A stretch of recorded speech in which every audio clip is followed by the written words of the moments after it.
우리는 역사상 가장 중요한 시점을 지나고 있습니다. 하나님께서는 하나님의 일을 하시기 전에 사람을 준비시키셨음을 우리가 알고 있습니다. 하나님 말씀은 마지막 때에 대추수, 대부흥의 때가 있다고 분명히 예언하고 있습니다. 아멘. 하나님의 말씀이 그대로 성취될 것을 믿습니다.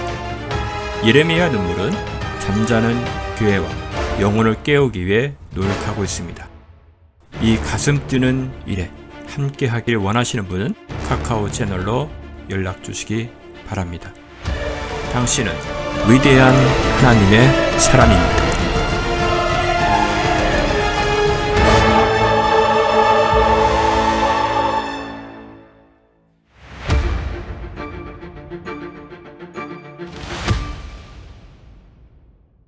호세아서 12장 1절에서 6절로 여러분들과 함께 보도록 하겠습니다. 호세아서 12장 1절에서 6절입니다.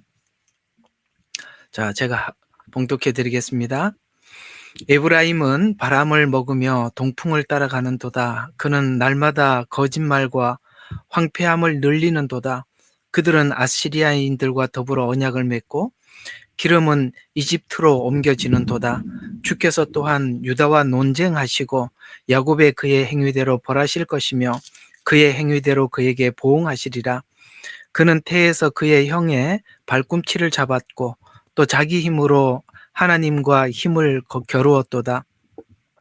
정녕 그가 천사와 힘을 겨루어 이겼고 그가 울며 그에게 간구하였으며 그가 베델에서 천사를 만났고 거기에서 그가 우리와 말하였으니 곧 만군의 주 하나님이시요 주는 그의 기념이라. 그러므로 너는 내 하나님께로부터 돌이켜서 자비와 공의를 지키며 내 하나님을 끊임없이 기다리라. 아멘.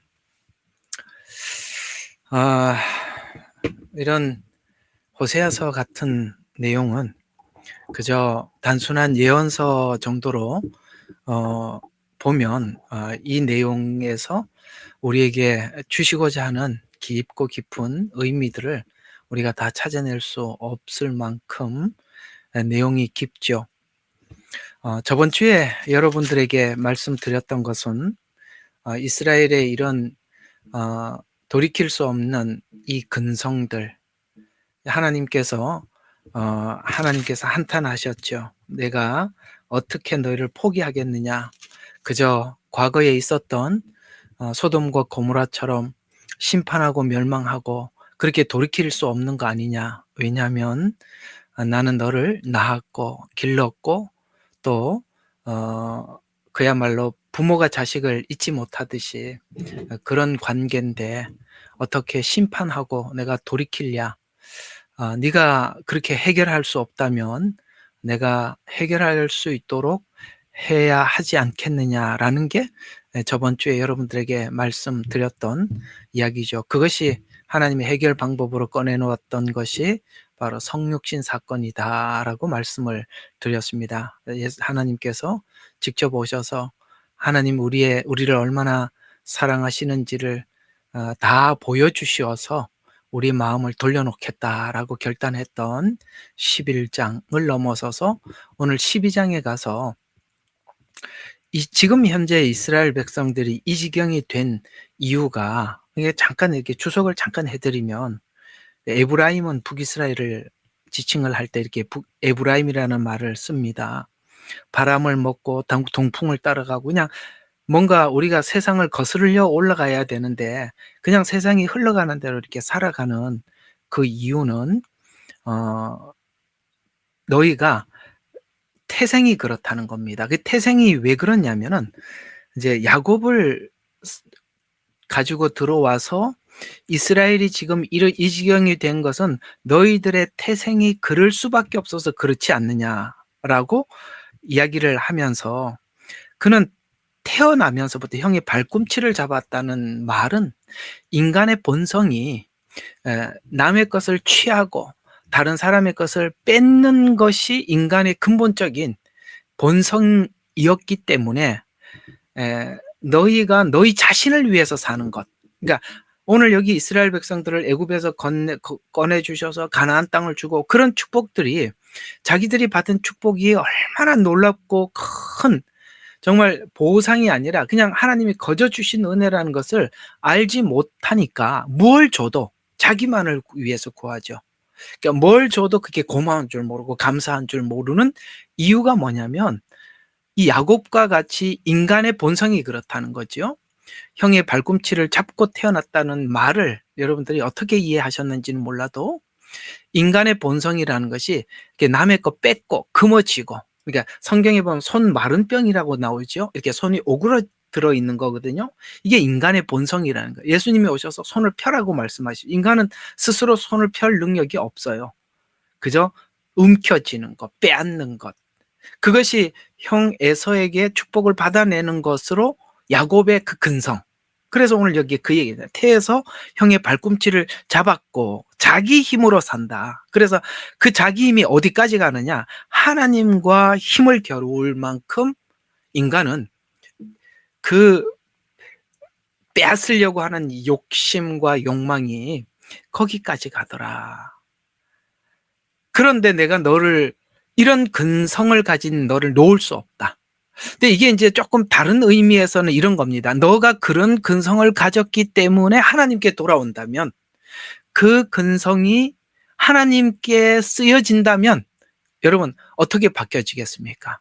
그러니까 이 근성이라는 것이 하나님을 만나지 못하면 자기를 위한 근성이 되는데, 하나님을 만나면 선한 근성으로 돌이켜져서 오늘 야곱이 살았던 그 생애가 험악한 것 같이, 자기를 위해서 사는 것 같이, 하나님을 만났을 때 하나님 영광을 위해서 사는, 오늘 사도행전에 보면 사도들이 그렇게 살은 것처럼, 자기 생명을 아끼지 않고 바울이 그렇게 살았던 것처럼, 인간의 그 근성이라는 것이 어디에 들여지고 어떻게 쓰여지느냐에 따라서 악으로 쓰여질 수도 있고 선으로 쓰여질 수 있는데, 우리 인간이 선으로 쓰여지기 위해서는 내가 선으로 하나님 앞에 내 인생을 드릴 그 하나님의 은혜를, 사랑을 가슴에 담는다면 오늘 야곱의 근성이 하나님의 영광을 위한 근성으로 돌이킬 것이 아니냐라고 이야기를 하는 차원에서 오늘 지금 이 야곱의 근성들을 쭉 나열한 거거든요.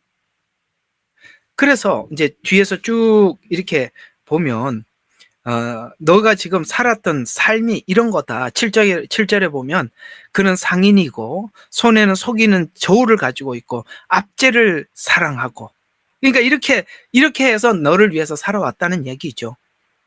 또 뭐 더 나아가서 뭐 이제 더 8절도 그런 이야기입니다. 그런 것처럼 이 에브라임도 너도 부자가 되었다. 내가 재물을 얻었으나 그것이 너의 모든 수고 가운데 죄가 된 어떤 불의도 내 안에서 발견되지 못하리라. 그러니까 지금 이게 무슨 이야기냐면, 야곱이 그렇게 그러니까 지금 이스라엘이 이렇게 사는 것은 야곱의 시조, 원래 인간의 근성이 그렇기 때문에 지금 이런 열매를 맺는 것인데, 그러니까 이렇게 된 이유도 오늘 11절에 하나님께서 그들에게 이걸 바꿔놓으려면 하나님도, 하나님 자신이 십자가에 성육신 하셔서 죽으셔서 우리 마음을 되돌려 놓지 않는 한 인간은 변화가 어렵다라는 것이, 지금 오늘 제목을 그렇게 한번 잡아본 겁니다. 야곱 같은 인간의 근성보다 더한 은혜가, 그 근성을 은혜가 바꿔놓는다 라는 이야기가 오늘 12장에서 말씀하고 있는 겁니다. 그래서 오늘 그 이야기를 한번 여러분들과 함께 하나하나 풀어가 보도록 하겠습니다. 자, 인간의 근본이 야곱이죠. 인간의 마음이 야곱인 이유는 그 본질이 빼앗기 위해서는 속이고, 그 다음에 뭔가를 훔치고 남의 것을 빼앗기 위해서는 꾀를 부려야 되는 거예요. 이게 이제 본질이고, 또 그게 속임과 꾀가 본질이다. 그래서 아무리 하나님이 거룩해도 거룩한 하나님을 우상 숭배하고, 그 거룩한 하나님을 오늘 하나님께 마치 속여서 자기 것을 취하듯이 하나님 앞에서도 어떻게 산다고요? 하나님이 거룩하더라도 그 우상 숭배하고 또 그다음에 하나님이 가지고 계신 거 어떻게든지 좀 얻어내려고 빼앗아 보려고 형을 속여서라도 마치 자기가 복을 받아야 되는 것처럼 그런 것처럼 속이고 우상 숭배하고 지금 또 권력을 줬더니 그걸 가지고 하나님을 배도하고 자기를 위해서 쓰는 그러니까 이 악한 속성에서 스스로 벗어나지 못하기 때문에 우리 모두 공감하는 이야기지 지금 야곱 이야기하는 게 아니라 우리 모두를 한번 생각해보라 같은 이야기지 않습니까? 우리가 그렇단 말이죠. 그래서 또 우리가 예수를 믿은 후에도 죄를 해결하려고 접근했을 때 각자가 그토록 깊고 긴 싸움을 하는 이유도 그렇다는 거죠. 우리가 예수 믿고 난데 이 본질을 바꾸기 위해서 우리가 깊고 긴 싸움을 하는 이유도 오늘 이 야곱이 태어나면서부터 형 발꿈치를 잡았던 이런 근성이 이 근성이 그게 쉽사리 변화되는 게 아니라는 차원에서 야곱과 같은 근성에서 시작한 자신을 보기 때문에 자기 의지로는 해결할 수 없기 때문에 하나님께서 우리 마음을 바꿔놓지 않으면은 이게 바뀌어질 수가 없기 때문에 하나님께서는 이제 그 약속을 하나님께서 이런 야곱을 보는 게 아니라 하나님이 이삭에게 아브라함에게 약속한 약속을 기다릴 수밖에 없는 상황이라는 것이죠. 우리는 주님을 만나지 않고는 변화가 안 되니까. 그래서 오늘 5절과 6절이 핵심 절인데요. 이렇게 이야기합니다. 자, 잘 봐요. 곧 만군의 주 하나님의 주는 그의 기념이라. 무슨 말입니까? 결국은 네가 바뀌어지는 것은 너는 네 스스로 바뀔 수가 없으니까 내가 하나님이다. 그러니까 하나님으로서 내가 너를 바꿔놓고 말 것이다. 그러면 우리가 다시 이제 여호와라는 이름을 다시 처음부터 이야기했던 그걸 우리가 한번 쭉 다시 생각해 봐야 되겠죠. 여호와. 그는 뭐죠? 나는 나다. 나는 나인 것을 지금도 멈출 수 없는 나다. 이 말에 적어 놓으세요. 굉장히 중요한 이야기예요. 여호와라는 말이 무슨 말이라고요? 나는 나다. 내가 여호와인 것을 지금도 나는 과거의 나가 아니라 지금도 그 나는 나다. 너인테. 그걸 내가 멈춘 적이 없다라는 뜻에서 여호와라는 것이죠. 오늘도 하나님께서 여러분과 저를 변화시키고 새롭게 만드는 일에 하나님 멈추지 않고 우리 생활 속에 이렇게 생활 가운데 치고 들어오죠. 그래서 오늘 하나님께서 너의 변화는 하나님이 하시기 때문에 오늘 이렇게 이야기하고 있는 것입니다. 자기 의지로 해결할 수 없기 때문에 하나님이 약속한 약속을 기다릴 수밖에 없는 상황인데 오늘 여기 너의 하나님을 기다리라 이렇게 바랄지어다 이렇게 이야기를 하고 있습니다. 그러면 왜 이스라엘은 지금 이 문제가 해결되기 위해서는 하나님만 곧 여호와만 바라봐야 하는 이유가 뭐냐면 그들 조상 야곱이라는 이름이 이스라엘로 바뀐 것을 한번 봐라. 그러니까 지금 샘플이 야곱이고 지금 현재 야곱이 변화되듯이 앞으로 지금 현재 이스라엘이 변화돼야 되거든요. 그러니까 하나님께서 너희들을 어떻게 바꾸어 놓을 것이냐를 야곱을 모델로 지금 설명을 하고 있는 것입니다. 그래서 그들의 조상 야곱이라는 이름이 이스라엘로 바뀌어진 그 과정이 하나님이기 때문에 바꾼 거 아니냐. 야곱에게는 축복의 근거가 전혀 없었지만 하나님이 약속한 약속이 결국 야곱을 바꿔놨다. 이렇게 하나님께서는 이스라엘에게 설명해 주고 있는 것입니다. 야곱을 바꾸기 위해서 하나님이 어떻게 했었죠?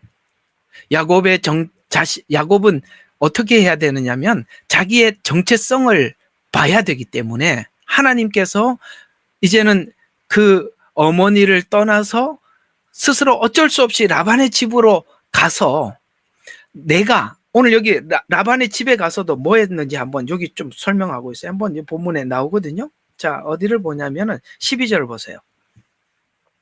자, 야곱이 시리아 지방으로 도망가서 이게 이제 라반이 사는 지역입니다. 도망하였고 이스라엘은 도망갔어요. 하나님이 그 도망가듯이 도망을 자기가 가고 싶어서 갔어요. 갈 수밖에 없어서 가듯이 오늘 이스라엘도 아수리의 포로를 자기들이 가고 싶어서 하고 싶어서 합니까? 아니죠. 자기들도 어쩔 수 없이 그렇게 갈 수밖에 없어서 갈 것이라는 이야기가 되는 거거든요. 그래서 도망하고 이스라엘은 자 가서도 뭘 했냐면은 자기를 위해서 살더라. 아내를 위하여 섬겼으니 그가 아내를 위하여 양을 쳤도다. 다 자기가 원하는 걸 얻기 위해서 그랬다. 여러분 아시죠? 14년 동안 라반한테 7년 속고 또 7년을 봉사하잖아요. 그거 왜 그랬죠? 라헬을 얻으려고. 그게 무슨 뜻입니까? 가서도 야곱이 어떻게 살더라? 자기를 위해서 살더라. 지금 이스라엘이 왜 이렇게 됐느냐? 야곱과 같은 근성 때문에 본성이 그렇다는 거예요. 여러분 우리가 살아보면 참 질기다는 걸 우리가 느끼죠. 우리 자신들이 안 돼요. 왜 이렇게 안 되는지 몰라요. 뭔가가 해결됐다, 돌이켰다, 새롭게 됐다라고 보는데 보면 어느 날 보면 똑같아요. 설교 들을 때 잠시 은혜를 받았을 뿐이지 돌아서면 똑같아요. 그걸 보면서 참 우리 스스로가 가슴 칠 일인데 오늘 여기 그것이 나만 그런 게 아니라 야곱이 그렇고 이스라엘이 그랬다는 거예요. 거기에 가서도 자기를 위해서 뭘 하더라는 것이죠. 이런 것처럼 야곱이 자기 속에 얼마나 자기 애가 강한지를 라반의 집에서 정체성을 발견한 후에 결국은 하나님이 또 몰고 가죠. 또 이 라반의 집에서 떠나서 부모 집에서 떠날 수밖에 없었듯이 라반의 집에서 또 떠나서 결국은 하나님이 가장 두려워했던 그 형을 만나는 야복강에서 그토록 실험해서 변화된 것처럼 이 모든 과정에 누가 하나님이 하나님 되셔서 야곱에게도 단 하루도 야곱과 떨어져 있어 본 적이 없고 매일매일 야곱의 생애 속에 들어와서 그걸 실험해서 바꾸기 위해서 싸웠다라고 하나님이 말씀하고 있는 거거든요. 그런 것처럼 야복강에서 그토록 실험해서 변화된 것처럼 이스라엘은 자신의 정체성을 봐야 하기 때문에 오늘 야곱이 라반의 집에 가서 야복강이라는 이 자리에 올 수밖에 없었던 것처럼 이스라엘도 지금 저들의 문제를 봐야 하기 때문에 아수르에 넘길 수밖에 없게 되었다라고 오늘 호세아를 통해서 이스라엘에게 선포하고 있는 것입니다. 오늘 이런 이야기들을 우리가 지금 현 시국 속에서도 한번 생각해 볼 필요가 있는 것이죠. 어쩌면 우리가 변화되기 위해서는 하나님께서 아까 권사님이 기도한 것처럼 그렇게 결정할 수도 있다는 것이죠. 우리는 안일, 평화, 안정 이걸 구하겠지만 하나님은 여호와라 하나님의 하나님 되심을 멈출 수가 없고 부패하고 썩어가는 것을 내버려 둘 수도 없고 참 오늘 기도가 참 감사했는데 어쩌면 오늘 여기 있는 여러분들은 하나님이 그렇게 몰고 가는 것을 느끼면서 사람들에게 말을 해도 듣지 않는 이 답답한 현실 속에 우리는 모두 다 예레미야입니다. 예레미야가 그랬거든요.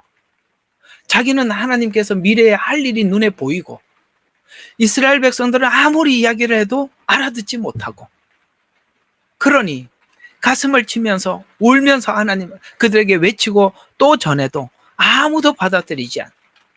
어쩌면 오늘 우리 예레미야의 눈물 이름처럼 우리 모두가 그런 선지자와 같은 역할로 부름을 받았을지 정말 참 흡사한 그런 상황에 놓여 있고 이름도 예레미야입니다.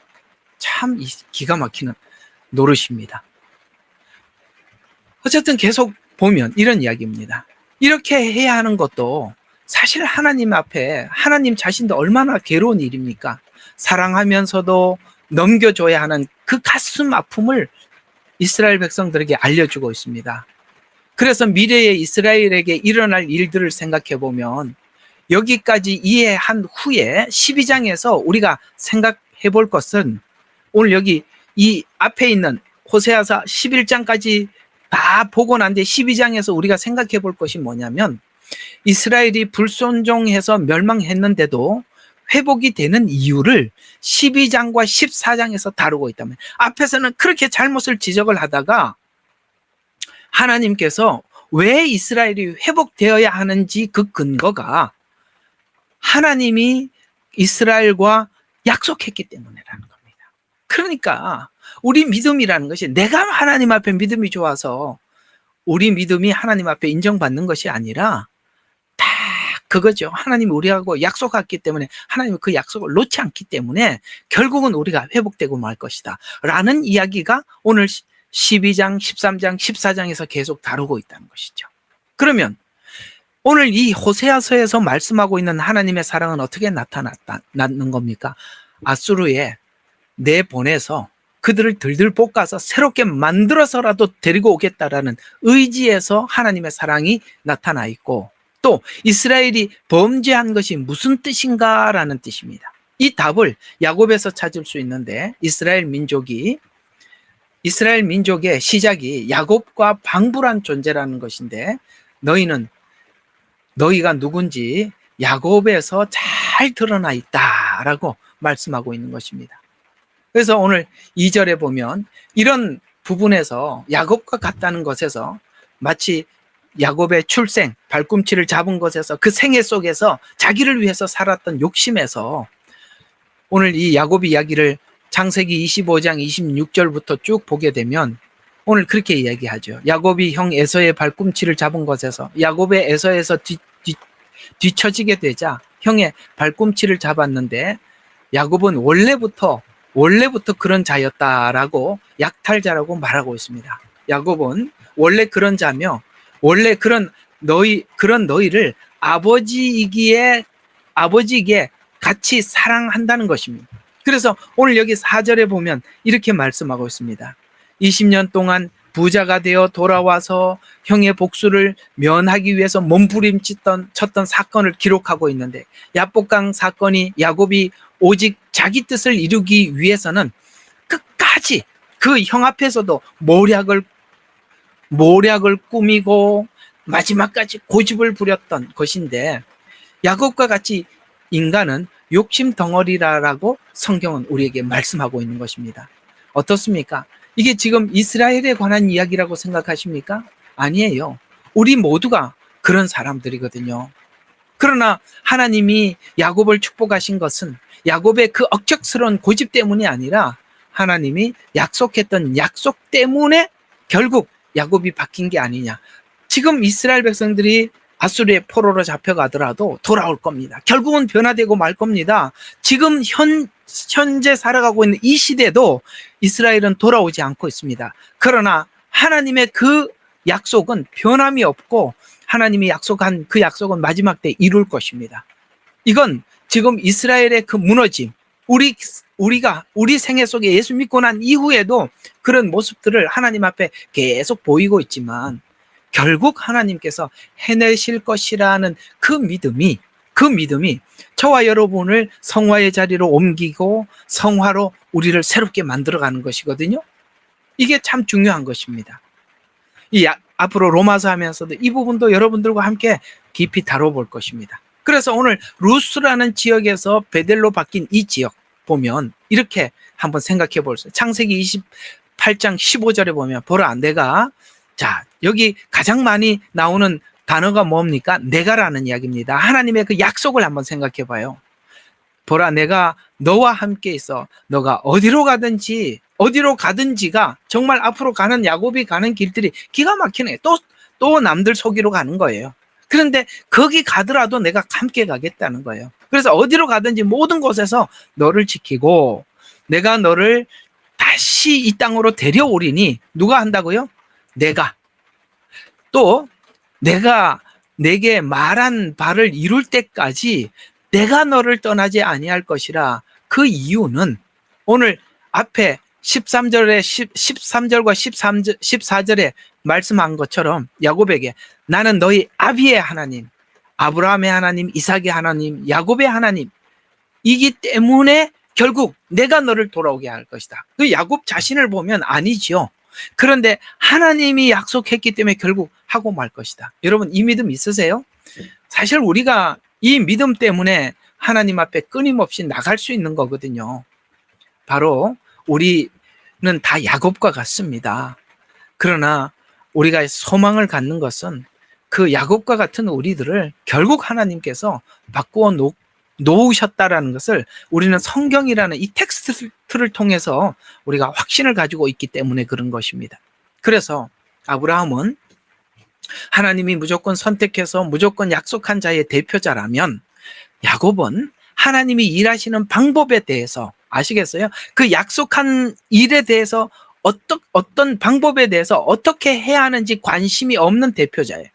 즉, 이 야곱은 보이는 것을 목적 삼고 보이는 방법으로 행하는, 아시겠어요? 보이는 것을 목적을 삼아요. 라헬이 좋으면 끝까지 라헬을 취하고, 돈이 좋으면 돈을 끝까지 취하고, 또 축복이 좋아 보이면 속여서라도 축복을 받아내고, 보이는 것을 목적 삼고, 보이는 그것도 모든 것, 목적도 뭡니까? 방법이라는 것이 다 속이고 속이는 이런 방법, 이런 걸 가지고 그렇게 하는 야곱이지만, 야곱을 등장시킨 이유는 오늘 이스라엘과 동일하고 우리가 여기 대입을 시켜보면 동일한 사람이기 때문에 하나님께서 야곱을 소개하면서 이스라엘을 설득하고 있다는 것이죠. 그래서 지금 이스라엘의, 지금 여기 호세아서에 보고 있는 이 북이스라엘은 부여와 안정을 위해서 우상을 섬긴 것이 전부죠. 그리고 내용인 것 같이 지금 너희 모습은 이미 야곱에게서 옛적에 다 드러났었다. 너희는 원래 그런 족속이었단다 라고 하나님께서 이스라엘 백성들에게 말씀하고 있는 것입니다. 그럼 이 말이 너는 대책이 없는 자이기 때문에 포기냐 아니면은 마지막 경고냐 라고 생각하겠지만, 왜 그렇지 않다라고 가느냐면 하나님이시기 때문에 그렇지 않다라고 가는 것이죠. 우리는 포기하고 싶고 마지막 절망하고 싶고 내려놓고 싶을 때가 많이 있지만, 그러나 하나님의 약속이 여전히 유효하기 때문에 계속 그 하나님께서 약속하신 그 자리로 간다는 것입니다. 왜냐하면 이런 야곱을 내가 하나님이기 때문에 아브라함에게 약속했던 것이라는 것이, 그것을 근거로 제시를 하고 있습니다. 하나님이기 때문에 야곱의 조건을 보고 약속한 것이 아니라 하나님이 홀로 하나님이시기 때문에 당신의 온전하심으로 작정하시고 대상에게 약속하시고 이룰 수 있는 분이라는 것입니다. 그럼 우리는 또 이렇게 생각할 수가 있지요. 이렇게 하나님께서 하나님이 예정하셨다면 결국은 되고 말 거야 라는 이게 숙명론자가 되어서 우리 선택과 노력이 무슨 소용이 있고 시행착오가 허락되겠는가라는 이 부분에 대한 정리가 필요한 것은 이 참 중요한 이해인데요. 우리는 잘못된 선택을 하고 잘못된 선택으로 시행착오하는 현장에 들어와서, 아셨어요? 하나님이 어디에서 우리와 씨름을 하느냐면 우리는 잘못된 선택을 해요. 지금 야곱이 잘못된 선택을 하고 있잖아요. 잘못된 선택을 해서 라반의 집에 가잖아요. 또 거기 가서 또 잘못된 선택을 하고 계속 그렇게 합니다. 결국은 하나님께서 에서를 만나게 하는 그 지점 앞에 와서도 또 자기 머리를 굴리는 거예요. 계속 잘못된 선택을 우리는 야곱처럼 합니다. 그러나 하나님이 지금 우리에게 하고 싶은 이야기는 뭐냐면, 네가 잘못된 선택을 하고 잘못된 결과를 시행착오를 하는 현장 속에 들어와서 우리하고 싸우겠다는 것입니다. 그래서 나는 너의 하나님이라고 소개하고 있습니다. 어떻습니까?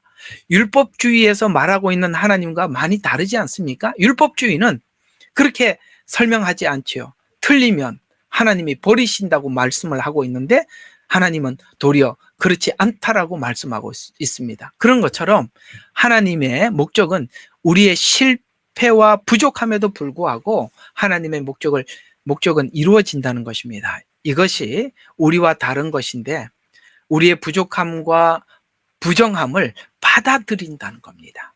잘못된 선택을 받아들인다는 것입니다. 그래서 우리의 후회는 그때 잘못 선택했기 때문에 이렇게 됐구나라는 것이 우리의 후회잖아요. 그럼 그런 잘못된 그런 잘못됨을 하나님이 받아들이는 것은, 처음부터 인간은 순종할 실력을 태생부터 없다는 것을 알고 받아들임으로써 우리가 그 실패를, 어제 제가 여러 번 말씀드렸지 않습니까?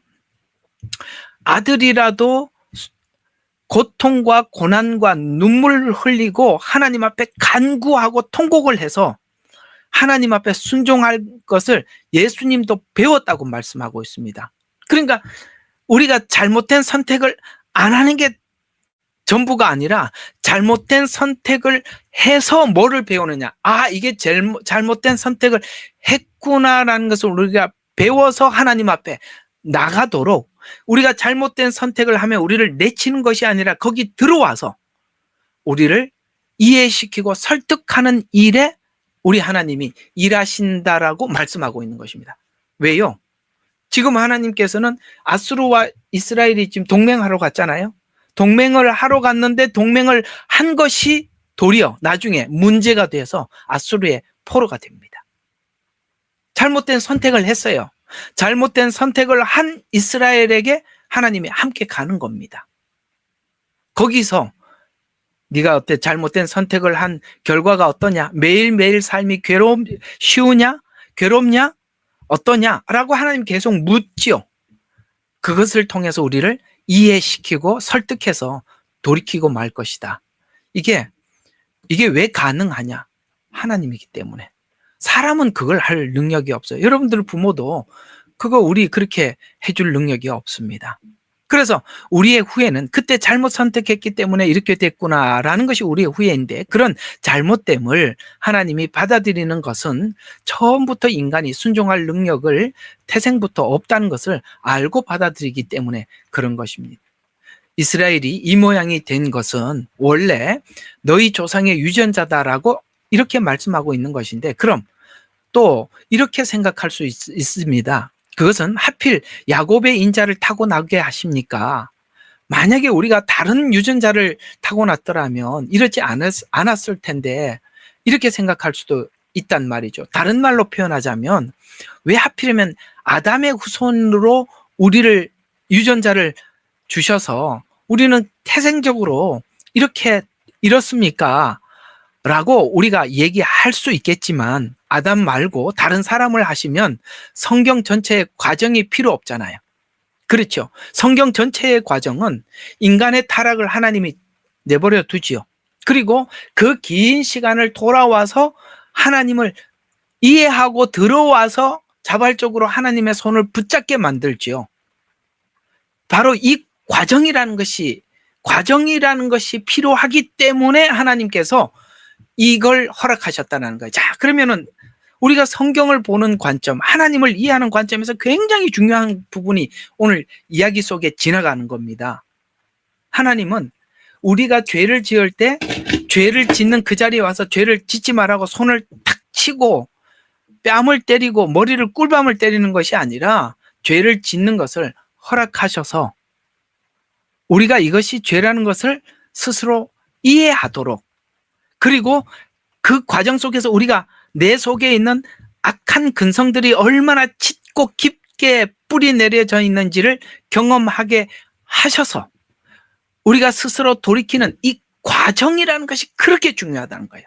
만약에 이 과정이라는 것이 필요 없다면 성경이 이렇게 긴 역사를 통해서 기록할 이유가 전혀 없습니다.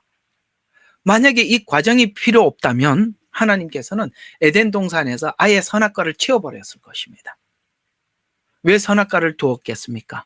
먹을 줄 알면서. 우리가 처음 예수 믿고 하나님 앞에 했던 질문이 그거 아니겠어요? 하나님, 왜 선악과 우리 먹을 줄 알고 두셨습니까? 아직도 궁금하십니까? 우리가 선악과를 먹고 나와서 죽음이 뭔지, 죄가 뭔지 알고 천년왕국에 들어가야 되기 때문에 그렇습니다. 그걸 알고 천국에 가야 되기 때문에 과정이, 그래서 굉장히 성경은 과정을 중요시 여기는데 우리는 과정이 빠져버렸어요. 그냥 예수 믿으면 천국 간다라는 것밖에 없어요. 근데 천국 가기까지 하나님이 이런 과정을 밟는다는 걸 놓쳐버린다는 것이죠. 그래서 우리가 매일매일 우리 일상 속에 들어와서 일하는 것을 보지 못하는 거예요. 우리가 그걸 받아들이지 못하는 거거든요. 성경은 야곱의 인자를 경험하고 넘어 예수님이 조상이 된 자라고 말씀하시면서 먼저 야곱이었음을 인지하고 인지하고 예수님의 인지를 받아서 변화를 요구하셨다는 것입니다. 이게 이제 둘째 아들의 비유죠. 그러니까 제가 자주 말씀드린 것처럼 성경 전체 이야기는 둘째 아들 이야기다. 만약에 우리가 에덴 동산에 선악과도 없고 그냥 계속 지금 그렇게 살았더라면 첫째 아들처럼 됐을 것이다. 첫째 아들은 누리면서도 모르고 둘째 아들은 누림이 뭔지를 안다는 것이죠. 여러분, 우리 금수저, 흙수저 이야기 하잖아요. 금수저들이 태어나면서도 금수저라면 이게 자기가 누리는 것이 뭔지 어떻게 알겠어요? 우리가 흙수저로 살았기 때문에 금수저가 뭔지 알잖아요. 옛날에 어떤 목사님 간증을 한번 하시는데,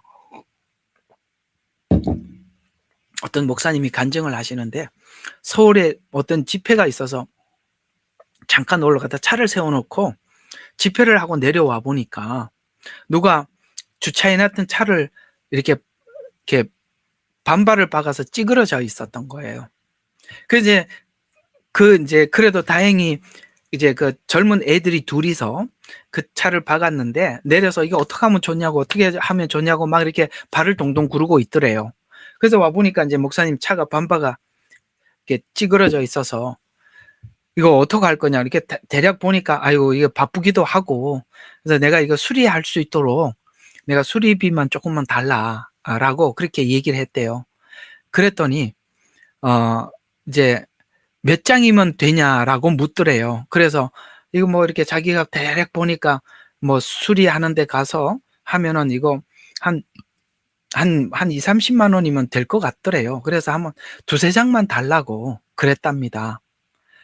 그래갖고 두세 장이라고 이제 줘서 보지도 않고 이렇게 10만 원짜리 수표 3장이겠구나 하고 그냥 주머니에다 넣고 간 거예요. 그래가지고 이제 이분이 서울에서 집회하고 집에 가서 이제 차를 수리하려고 아까 줬던 돈을 꺼내서 공짜를 세어보니까 10만 원짜리가 아니라 이게 100만 원짜리 수표 2장에다가 1000만 원짜리 수표, 이게 차값을 줬더라는 거야. 그 석장을 달라 그러는데 이 친구들이 석장의 의미를 모르는 거야. 목사님은 30만 원을 이야기했는데 이 친구는 1000만 원짜리 수표 하나에다가 100만 원짜리 2장을 준 거예요. 그게 옛날 이야기니까 차 한 대 값이었거든요. 너무 놀래가지고 공을 다시 몇 번을 치워봤대요. 그러니까 일시 100, 1000만, 10만. 너무 놀래가지고 곰곰이 생각을 해봤다는 거예요. 도대체 왜 이렇게 돈을 많이 줬을까? 생각해보니까 그게 첫째 아들인 거야. 금수저. 그러니까 이 친구들은 10만 원의 개념과 100만 원의 개념과 1000만 원의 개념이 없는 거예요. 그냥 이게 그렇게 장수로 생각하고 준 거예요. 이해가 가세요? 무슨 이야기인지? 첫째 아들이 하나님이 아버지가 그러잖아요. 얘야 내 것이 다 내 것이로 돼. 누리면서도 그 누림이 얼마나 복된지 몰라요. 둘째 아들은요. 어떤 마음으로 왔지요? 종의 하나로 봐주소서. 이렇게 왔거든요. 그러니까 이 누림이 얼마나 귀한 건지 알아요.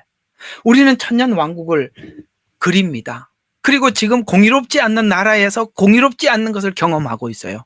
그러면서 예수님께서 공의로 통치하는 나라가 얼마나 소중한지 지금 뼈저리게 느끼고 있는 겁니다. 그렇죠? 권세자가 공의롭게 재판한다는 게 얼마나 소중한지 우리는 지금 조금 느끼는데 예수님은 얼마나 공의로운 재판관이십니까? 얼마나 공의로 통치하시는 분입니까? 얼마나 사랑이 많으신 분입니까? 우리는 그런 배고픔을 지금 느끼는 이유는 훗날 주시는 놀라운 축복이 우리가 그 축복을 누릴 때 그 누림의 가치를 알기 위해서는 그 과정이 필요하다는 거예요. 성경은 이 과정을 굉장히 중요시 여기고 그 과정에 대해서 잘 설명을 해주고 있다는 것입니다. 그래서 이렇게 66권의 긴 기간을 써서 우리 마음 깊은 곳까지의 항복을 받아내셨다는 것을 알게 해주더라는 것이죠. 아브라함의 하나님, 이삭의 하나님, 야곱의 하나님이 된 것은 사람에게 조건이 있지 않고 오직 하나님께만 조건이 있다는 뜻을 우리에게 담고 있고 그걸 알으라는 것이죠. 그런 의미에서 아브라함과 이삭과 야곱과 나는 차이가 없다고 선언하는 것입니다. 오직 이 약속이 야곱에게 적용되어서 아까 말씀드린 것처럼 여러분 꼭 기억하십시오. 야곱이 지금 잘못된 선택 때문에 도망을 가고 있는데 그 잘못 선택해서 도망간 그 자리에 내가 어디를 가든지 너를 지키고, 얼마나 감사한 일이에요. 내가 똑바로 가야 지킨다는 게 아니라 잘못된 선택 때문에 간 그 자리에 지키듯이 이 아수르에 잡혀간 거기 가서 너를 지키고, 결국은 너를 이 땅으로 되돌아오게 하듯이 거기서 그 땅에서 다시 고토로 돌아오게 해서 내가 내게 말한 바를 이룰 때까지, 하나님이 약속한 것을 이룰 때까지 내가 너를 떠나지 아니하리라. 여러분, 이 약속 하나면 우리가 전부 다 된 거 아니겠어요? 그럼 우리는 이런 생각이 들죠. 외삼촌 집에서 방황하지 말고 지금 베델에서 하시면 될 텐데, 여기서 지금 가려고 하는데 여기서 딱 요 정도만 해도 내가 지금 마음이 너무너무 힘든데, 여기서 내가 돌베개를 베고 자면서 내 인생을 생각해보면 이 자리에서 나는 충분히 느꼈다고 생각하고, 하나님, 제가 참 잘못했네요. 그냥 여기서 좀 되돌려 가면 어떻습니까? 하나님, 여기서는 되돌리지 않고 방황의 시간을 허락하십니다. 우리는 가끔씩 그럴 때가 있어요. 하나님, 기도하면서 하나님, 제가 제 잘못을 다 알았습니다. 그저 이제 알았으니까 용서해 주십시오. 그런데 하나님 시간을 다 다시 연장하거든요. 왜 연장하는 것 같습니까? 여러분, 그 정도로는 해결될 수 있는 일이 아니기 때문에 그렇습니다. 베델에서 하나님이 여기서 잠시 느끼고 회개했다고 해결이 안 되는 거거든요. 그래서 우리 시간과 하나님 시간이 다른 거예요. 그래서 여러분들의 연단의 시간이 긴 겁니다. 그래서 야곱의 선택지인 외삼촌 집으로 가는 시간을 받아들이면 하나님이 받아들이는 것입니다. 그래서 어디로 가든지라는 말은 너의 선택에 따라서 어디를 가든지 내가 떠나지 아니하리라라고, 이 말씀을 지금 이스라엘 백성들이 곧 조금 있으면 아수르로 포로로 잡혀가기 전에 하나님 미리 해두시는 것입니다. 하나님이 우리를 항복시키는 방법은 우리 모든 것을 격도록 두셨다가 돌아오게 하는데, 그 시간에 우리와 함께 하는 것에 대해서 우리는 참 놀랍고, 사실 그걸 알고 난 뒤에 우리는 하나님 앞에 울어버리는 것이죠. 우리가 하나님을 만나고 알고 놀라움은 그곳까지 함께 하셨던 것에서 놀랐고, 극적인 상황에서 오늘 여기 보니까 더 이상 물러설 수 없는 야곱, 에서를 만나는 이 자리에서 하나님 반전을 일으키는 것에 놀라죠. 참 두 가지가 놀라요. 지금까지 그 깊고 깊은 죄 속에 하나님 나와 함께 하셨다는 것이고, 언젠가는 하나님께서 이 반전의 시간까지 와서 뭔가 반전을 일으켜버리는 것이죠. 이것이 우리가 하나님 앞에 가장 충격을 받는 부분이, 이것이 바로 하나님이 우리 하나님이라는 증거요, 간증인 것입니다. 하나님이 어떻게 나의 하나님이 되셨던가를 삶의 구체적인 경우와 실제로 함께 하셨다는 것이 하나님 되신 것입니다. 자, 결론입니다.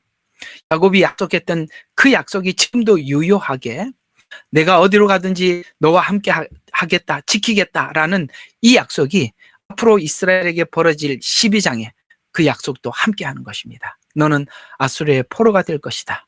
그러나 거기서도 내가 너와 함께 하기 때문에 너는 어디에 있더라도 할 수 있는 일이 있다라고 말씀하시는 겁니다.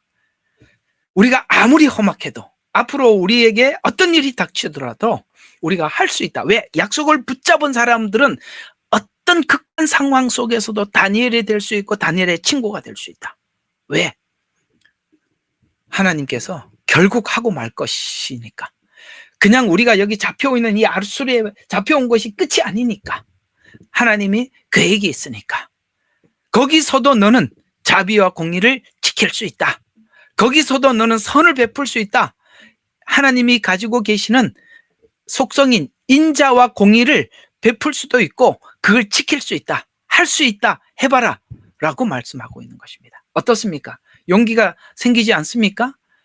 예, 하나님이 함께하면 우리는 하나님이 함께 하신다는 약속이 있기 때문에 어떤 상황 속에서도 우리 그리스도인으로서 할 수 있는 일들을 할 수 있는 것입니다. 우리 북한에 있는 그리스도인들 생각해 보십시오.